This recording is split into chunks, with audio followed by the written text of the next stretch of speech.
Next on the calendar is number 98, People v. Scott Barden. Good afternoon, Your Honors. Richard Greenberg, Office of the Appellate Defender for Scott Barden. And, Your Honor, may I reserve 2 minutes for rebuttal, please? Thank you. Your Honor, Scott Barden was denied a speedy trial in this case. And in any event, the evidence was insufficient to support convictions of possession of stolen property and theft of services. Turning first to the speedy trial issue, this action was commenced in May of 2010 when Mr. Barden was arrested.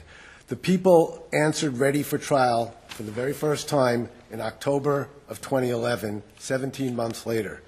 3030 provides that the people must be ready within 6 months. There was never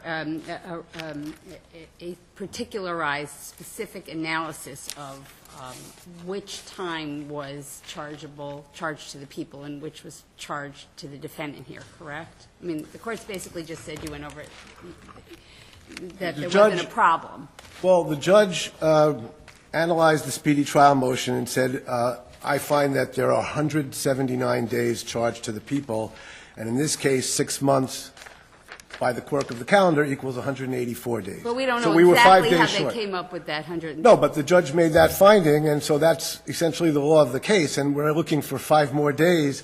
And here we have months and months and months in which the people did not answer ready, and what they're trying to do here is put the onus on the defense. So when You can see, because this seems to boil down to the language in Smith about what is participation by the defendant, right? Correct. Okay. So do you agree that there was at least some participation, there were some requests for more time because counsel had obligations in other courts and so on and so forth? She participated. In fact, she admitted subsequently on one of the record dates, she said, Judge, I did participate, but there seems to be this crazy line of cases in the first department. I think what's happened is the first department alone among the departments has taken the word participate in Smith and taken it out of context and turned it into something it was not intended to be. And that is because if you look at the context of Smith, what Smith said is when the people have never answered ready, they get charged with all of the adjournments. They get charged with the time even if it's extended because the defense attorney is not available on the date the people are requesting. Or, let's say there's court congestion, as happened here also. On the March 2nd adjournment, the people requested March 16th. Defense counsel said, well, that's a bad day. I'm going to be on trial. Could we have the 28th of March? And the judge said, no, it has to be after April 8th. We'll put it on for April 13th.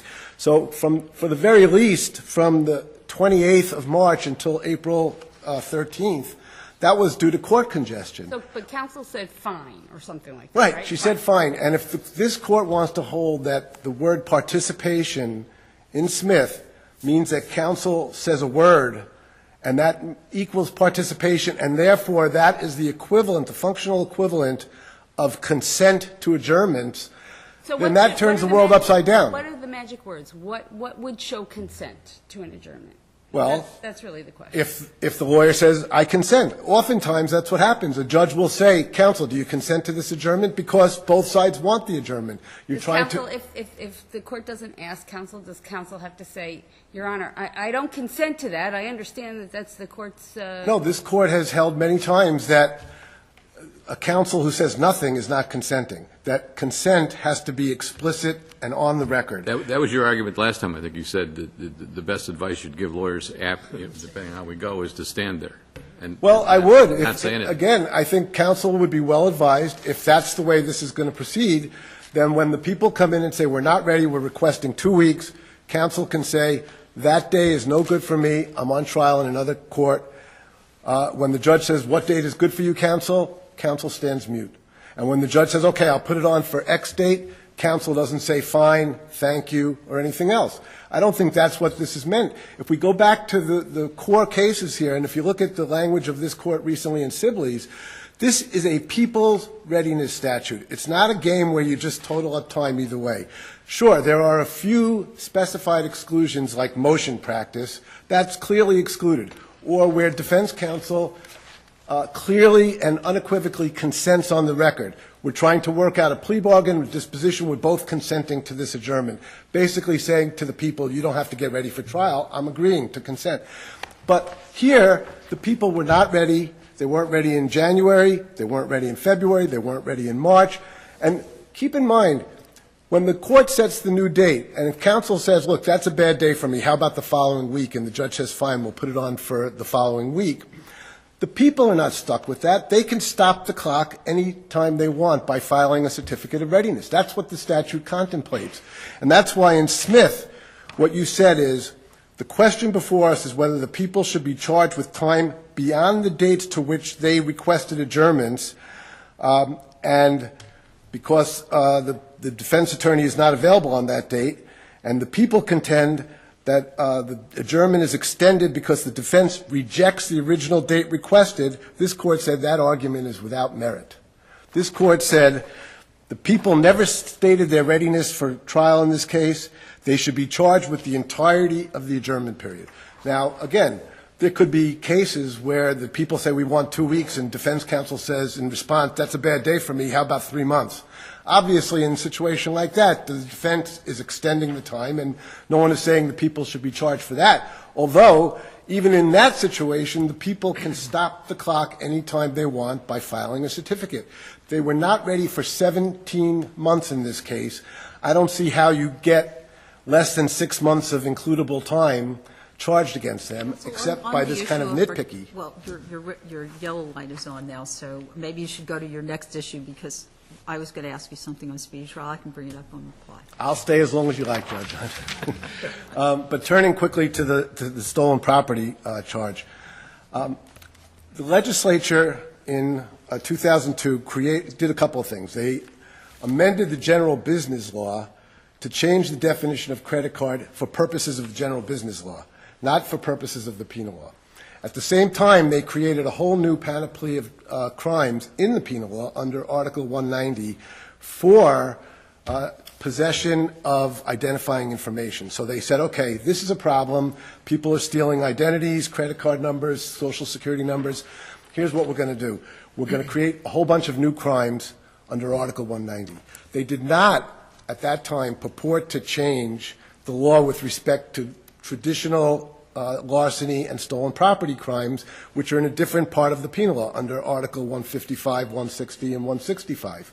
And so what we have is we have somebody charged with possession of stolen property when, A, the penal law says possession requires that you possess tangible property, not something like a number, but you have to possess tangible property to be convicted of stolen property possession. Number two, there was no stolen property in this case. And number three, Scott Barden had absolutely no dominion or control over Joseph Catalfamo's credit card number. Scott Barden didn't know the number. He didn't charge anything to that number. He acquiesced when the hotel said, we'll put it on that credit card, but he had no control. The credit card, the hotel could have said, no, we're not going to charge that card, and Mr. Barden couldn't make them, and he couldn't do anything else. He didn't have a number. He couldn't go out and buy something at a store with that credit card. He had no dominion or control whatsoever. Back up a second, Counsel. Yes, Judge. I'm still stuck on the preservation issue. On this issue? Yeah. Well, counsel argued, counsel could have done a little better job, but she did argue on 437 of the record. She says, credit card does not mean credit card number. She says, I don't know, maybe for commercial purposes it does, but in this case, you can't say that a credit card equals a credit card number. She also, on 439, said Scott Barden cannot be charged with constructive possession of the card or the card number because the hotel had the card number, not Scott Barden. And then again, on 451 to 452 of the record, she reiterates that Scott Barden did not knowingly possess stolen property.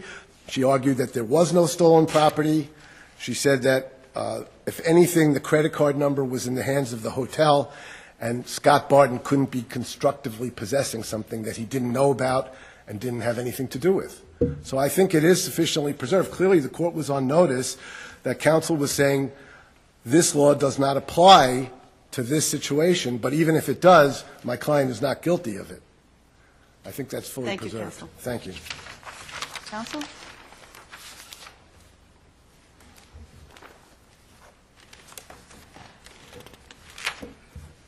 Good afternoon, Chief Judge DeFiore. May it please the Court. David Cohn for the people.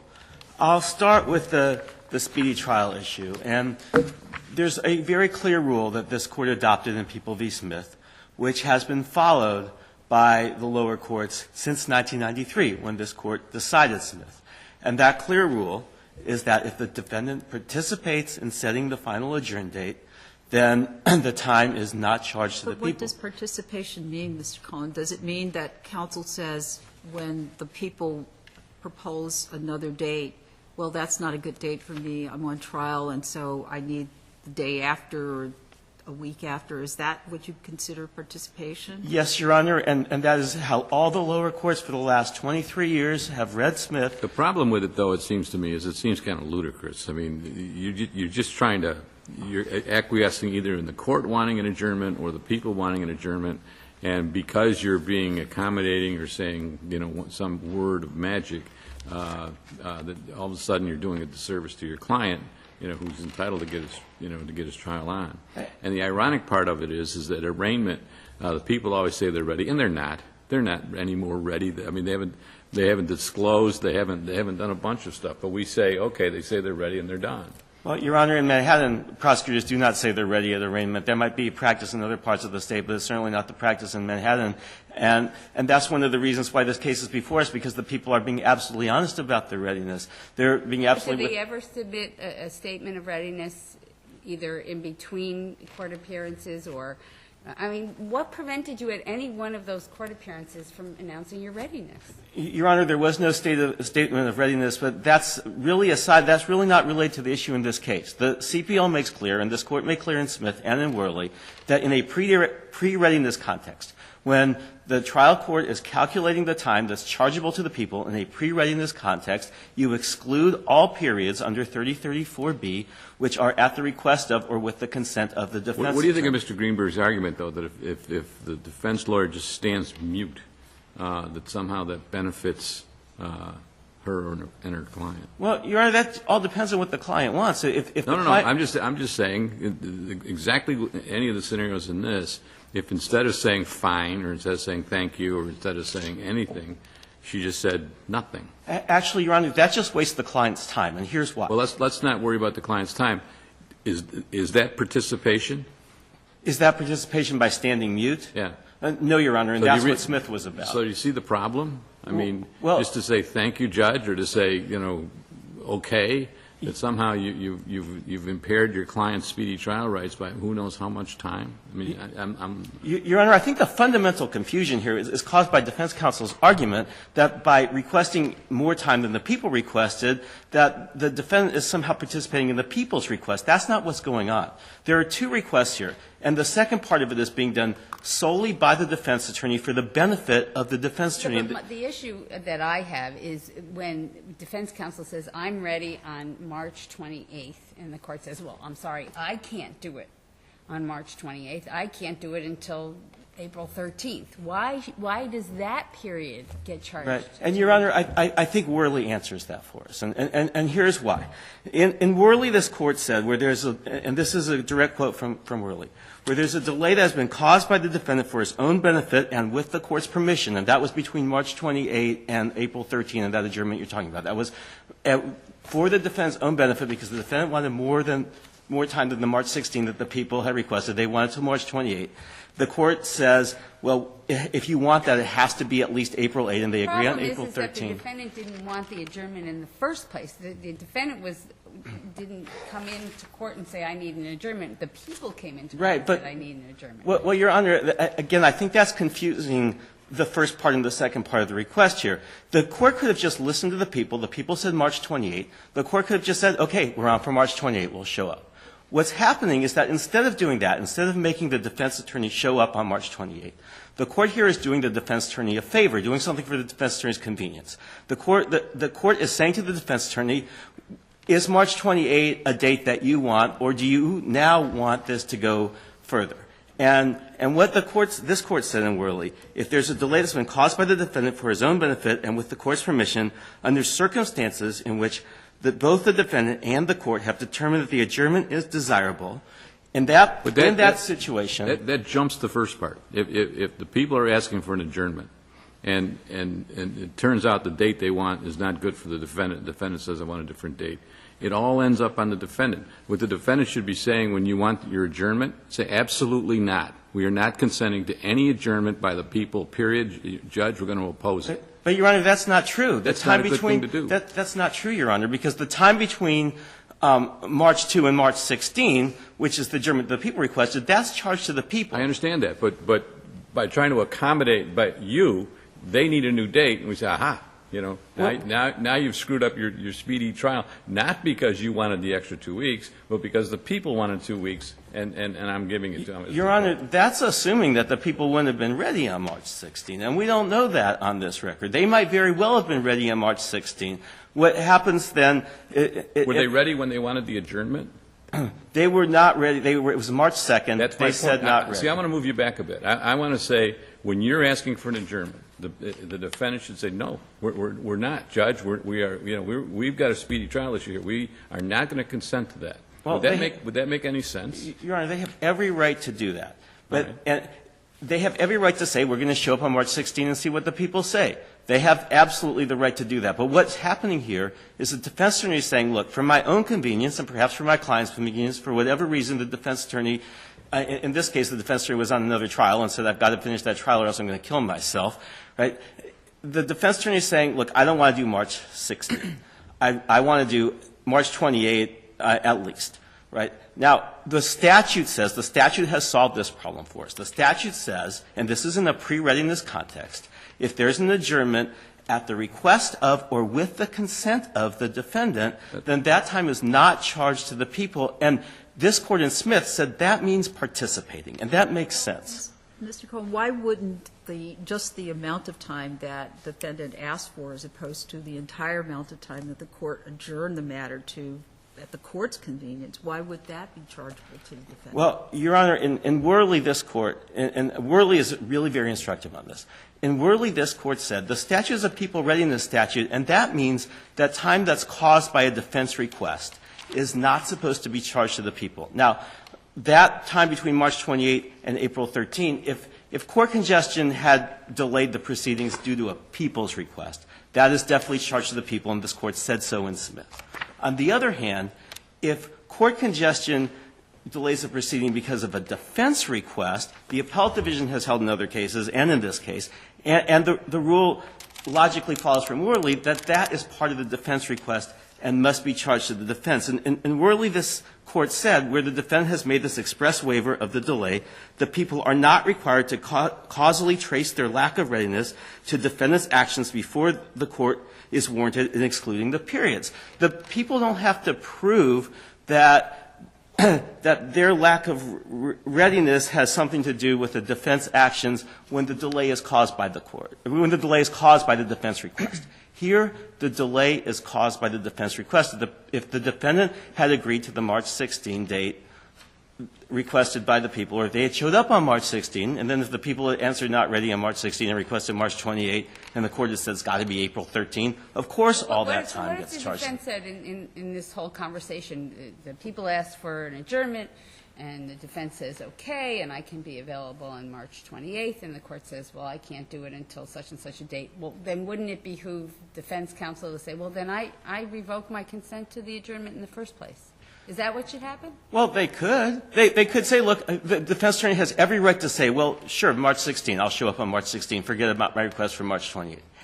Defense counsel has every right to say that. No, not consent to the adjournment that the people requested at all. Because he can't be there on March 16. Well, I mean, the defense attorney isn't consenting to that first part of the adjournment. It was March 2nd. The defense attorney was not consenting to the adjournment from March 2nd to March 16. That's what the people requested. That's what we admitted in the trial court was chargeable to us. Can I ask, following up on that, so you come in on March 2nd, we're not ready, we want March 16th, right? And you admit this is your time, you're adjourning. You have time on the clock now. Right. Let's say the defense lawyer gets up and says, no, I object. Does that end it? I mean, do you have a right to that adjournment? Is it the judge's discretion? Do you need consent to get that adjournment? What are the rules for the people getting adjournment in a time period where they still have time left on the clock? Well, I don't think that the statute says the judge could make us go to trial if we haven't answered ready. So the statute says the people have 6 months in the felony case to answer ready. Right. So if less than 6 months of chargeable time has elapsed and we answer not ready, then I think under the statute, the judge has to adjourn the case. So you get to the 16th. We get to the 16th. New trial date now is 16th. You have to be ready. We have to be ready, and those 14 days count against us. Absolutely. Okay. Absolutely. Thank you, Counsel. Okay. Greenberg? And following up on that last question and answer, yes, counsel concedes that the people are charged from March 2nd to March 16th. However, they weren't ready on March 16th. They said they would be. That's the date they asked for. Did they file a certificate of readiness on March 16th? No. When they came back to court on April 13th, were the people ready then? No. When they were ready was in October, like 6 or 7 months later. So I find it incredibly troubling that counsel will stand here and blame defense counsel and say the defense is causing these adjournments because defense counsel can't be ready on every single day, can't be in court on the date that the people want their case adjourned to. The people have to file an answer of readiness. They have to either say in court, we're ready, or file a certificate. That's what the statute is about. They have 6 months. They have all the time in the world to do that. There are very few recognized exclusions, such as defense files a motion and the people need to respond to the motion and the court needs to decide it. We all agree that's excludable. I guess so, but then other than those items that are articulated as these are excluded, wouldn't, absent one of those reasons, then in 6 months they always have to file a certificate of readiness? Yes. 6 months, that's it. Other than the reasons that are set forth, as you said, motion practice. Yes, that's the law. Now, as Judge Pickett said earlier, sometimes at arraignments, and I've practiced in Manhattan, and they do it sometimes in Manhattan as well, the DAs will say at arraignments, we're ready for trial. I don't know if they are or they're not. I've seen lawyers challenge that, and I've seen clients get convicted in a week. But, you know, I don't know that you want to call them on their bluff. But if they say they're ready, and if that is not an illusory statement of readiness, then, of course, that stops the clock. And then adjournments are treated differently after that. But here, for counsel to say that the defense is causing the adjournment to April 13th, for example, because defense counsel said, I have a trial on the date that they're asking for, March 16th, so can we have a different date? And the judge says, well, I'm going to have to put it off to April. To say that that's the defendant's fault is outrageous, frankly. I mean, that's just not the case. This was precipitated by the people. If you look at the language in Smith, the court said the adjournments here were, in the first instance, precipitated by the people's failure to be ready for trial. Other than stating that certain dates were inconvenient, defense counsel never consented to the adjournments and did not participate. So we get back to what does that word participate mean, and I don't think it can mean by saying the word thank you, Judge, or that date is okay, that means all of a sudden the defense has consented to all of this time. It's just not fair. I guess the argument would be, you know, they have 6 months plus whatever the excludable time is under the rules you mentioned, and what they're doing is gaming that by moving the date out and then having the defense have to say that date is no good for me. Exactly. So you're building an extra time Exactly. for that period. It doesn't really matter what date the case gets adjourned to. The people can just stop the clock any day they want by filing a certificate saying, now we're ready. And they never did that here. Do they come into court and just say, I want that day? Do they give the defendant's counsel a heads up that I'm going to come in and ask for 2 or 3 weeks? Can they Before do? you come in? No, do they? As a regular course, I'm just asking. Sometimes you'll speak to your adversary and in advance and say, well, are you going to be ready on next week? And they say, no, I'm going to ask for a couple of weeks. And I'll say, fine. You know, I mean, you try to cooperate, by the way. You try to say, oh, well, that date is no good. What's a good date that we can all be here to do the trial? That's not the same as saying I consent to delay my client's trial for another 17 months. That doesn't make any sense. Thank you very much. Thank you.